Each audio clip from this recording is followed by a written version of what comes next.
Hi, everyone. Today I'm sharing something curious and meaningful.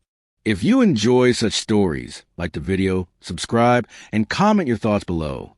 The world doesn't break you all at once. It does it slowly, like water dripping on a stone, until one day you look in a mirror and don't recognize the person staring back. This is the story of Elias. Elias was a man who had built his life on a foundation of shoulds. He did what he should do. He worked a stable job that drained his soul. He stayed in a city that felt like a concrete cage, and he silenced the roar of his own ambition because he was afraid of the wind. He was terrified of the storm. For years, Elias felt like he was walking through thick fog. Every morning, the alarm clock sounded like a death knell. He would sit at his desk, staring at spreadsheets that meant nothing to him, while a voice deep inside whispered, "Is this it? Is this all you are?" But Elias was a master distraction. He used social media to drown out the silence. He used small talk to avoid big questions. He was safe, but he was dying inside. The storm he feared was change. He feared that if he tried to pursue his true passion, crafting and storytelling through ancient metalwork, he would fail. And in his mind, failure was the end of the world.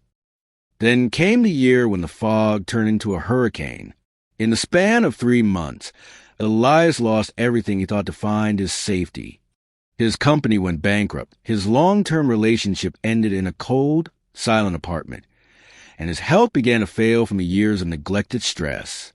He found himself sitting on the floor of an empty living room, the echo of his own breath the only sound. For the first time, there was no distraction. There was no safety left to cling to. He felt like a ship whose anchor had snapped in the middle of a dark ocean. Desperate and broken, Elias took his last bit of savings and drove.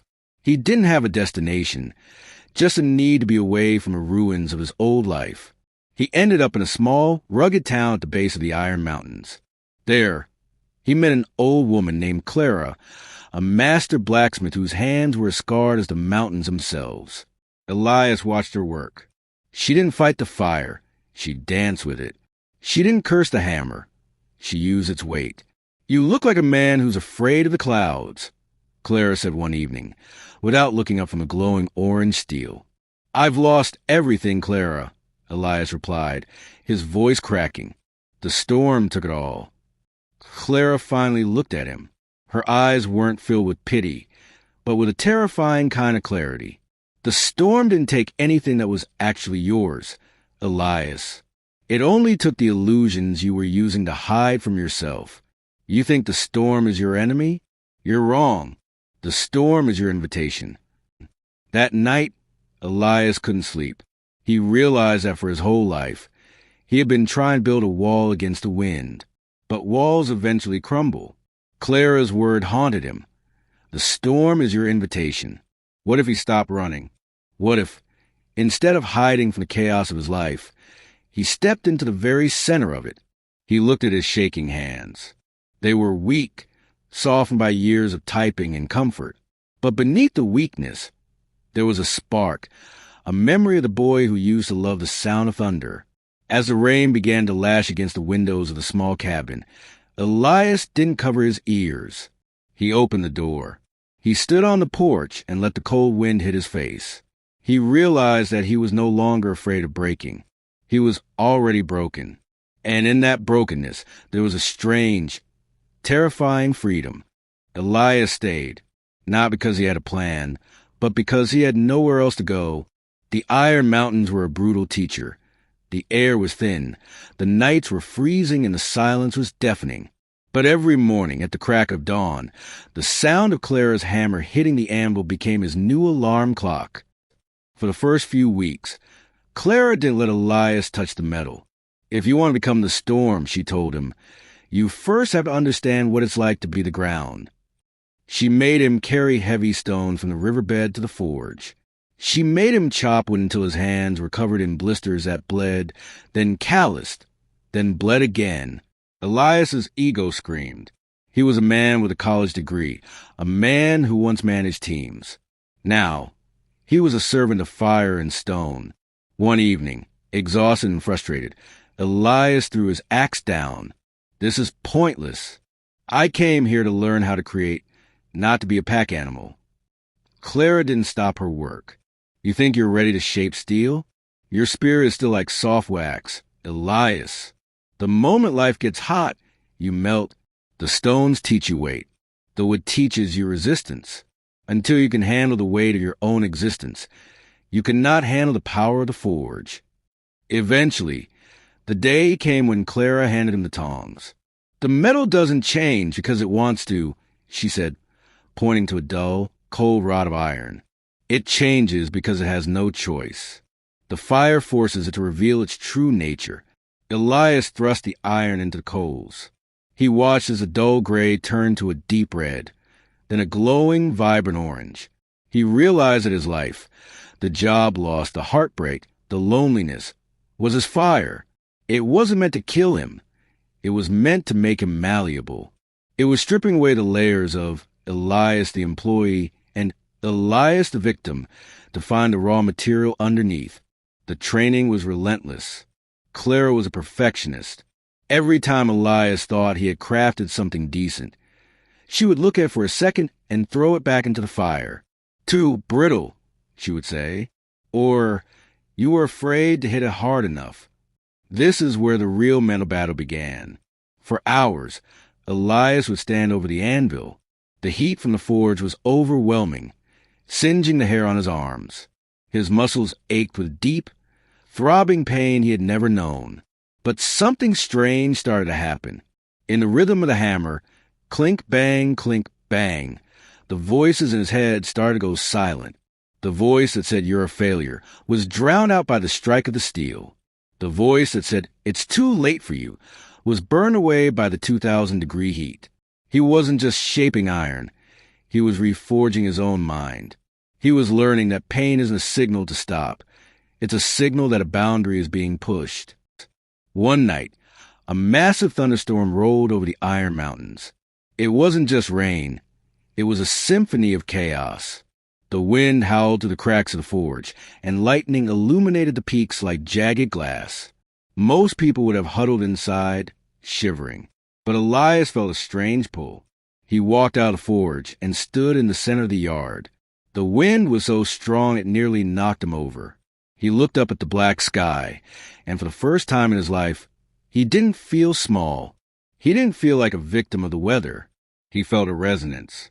The chaos outside matched the chaos he survived inside. Clara stood in the doorway, her silhouette framed by the orange glow of the furnace. "Most people run from the storm to find safety," she shouted over the thunder. "But the masters, they use the wind to stoke their fires. They don't just survive the storm, Elias. They become the storm." Elias looked at his hands. They were no longer the soft hands of an office worker. They were scarred, stained with soot, and steady as the mountain itself. He realized that the safety he had lost was actually a prison. The storm hadn't destroyed his life. It had destroyed his cage. He picked up a heavy sledgehammer, walked back into the forge, and looked at the glowing metal waiting for him. He wasn't tired anymore. He was hungry. He was ready to create something that the world could never break. But the greatest test was yet to come. Because it's one thing to find strength in isolation. It's another thing to take that strength back to the world that broke you. Elias stayed with Clara in the Iron Mountains for 3 more months. Every single day was a battle, not against metal, but against his own memory of being a victim. He wasn't just forging tools anymore. He was forging a spirit that could no longer be broken by words, loss, or fear. On the day he was to leave, Clara didn't offer a long speech. She handed him a small blackened iron coin, the very first piece Elias had successfully tempered. "This coin is a reminder," she said, her voice like grinding stone. "Iron only shines after it has been to the fire and felt the hammer. Go now, Elias. The city is waiting for you, but remember, you are not going back as the man who ran away. You are returning as the storm itself, a different man." When Elias stepped back into the city, everything looked exactly the same. The same gray buildings, the same frantic traffic, the same people trapped in the 9 to 5 cycle, living for weekends. But Elias was a stranger in his own home. He walked with a different weight. His shoulders were broad, his gaze was steady, and he no longer looked at the ground when he walked. Instead of begging for his old corporate job back, Elias used the last of his strength to rent a small, dilapidated warehouse on the edge of the city. He set up his forge. He brought the fire of the Iron Mountains to the heart of the concrete jungle. People laughed. His old colleagues whispered, "Look at him." A high-level manager turned into a common laborer. He's truly lost it. Elias heard them, but their words felt like raindrops hitting a mountain. They didn't even leave a scratch. One afternoon, his former boss, the man who had fired him and laughed at his downfall, happened to walk past the warehouse. He saw Elias covered in soot, sparks flying around him as he hammered a piece of glowing steel. The boss walked in, a smirk playing on his face. "Elias, look at you," from an executive office, "to this? It's pathetic," the man said, adjusting his expensive tie. "Look, I'm a generous man. If you apologize for your past attitude, I might find a desk for you in the basement. You don't have to live like a dog." Elias stopped. He set his hammer down with a heavy thud. He turned and looked the man directly in the eyes. For the first time, the boss felt a chill. Elias's eyes didn't hold anger. They held the vast, terrifying stillness of the Iron Mountains. "You think you took my life from me that day you fired me," Elias said quietly, "but you actually saved me. You threw me into the fire because you thought I would melt. But I am not wax, I am iron.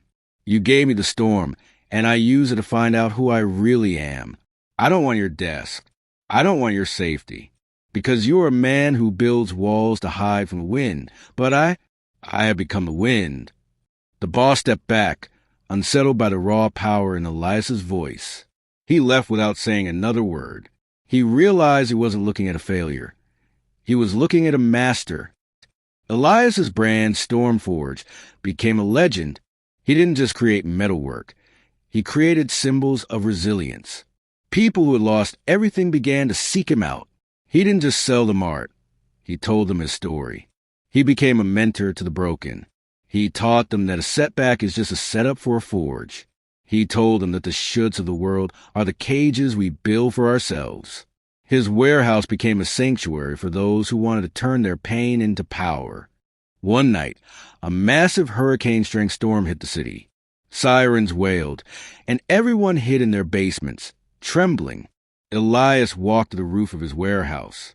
The rain lashed against him, and the wind roared like 1,000 lions. He reached into his pocket and gripped the iron coin Clara had given him. He finally understood the answer to the question, why the storm chose you. It chose him because the world needed someone who wasn't afraid of the dark. It chose him because only those who have been completely shattered can show others how to put themselves back together, stronger than before. The storm is not an enemy. It is a cleansing. It destroys the weak illusions to make room for the unbreakable truth. Elias stood on the edge of the roof, looking out over the city. He wasn't a victim of the weather. He was a conductor of the symphony. He closed his eyes and whispered into the wind, "Try me." Conclusion: the world will try to break you. It will take your job, your heart, and your pride. It will pour rain on your brightest days. But when the walls crumble and you find yourself standing in the middle of the wreckage, don't ask, why me? Ask yourself if you are ready to walk into the fire. Because once you embrace the pain, once you stop running from the chaos, you stop being a person who survives the storm. You become the storm.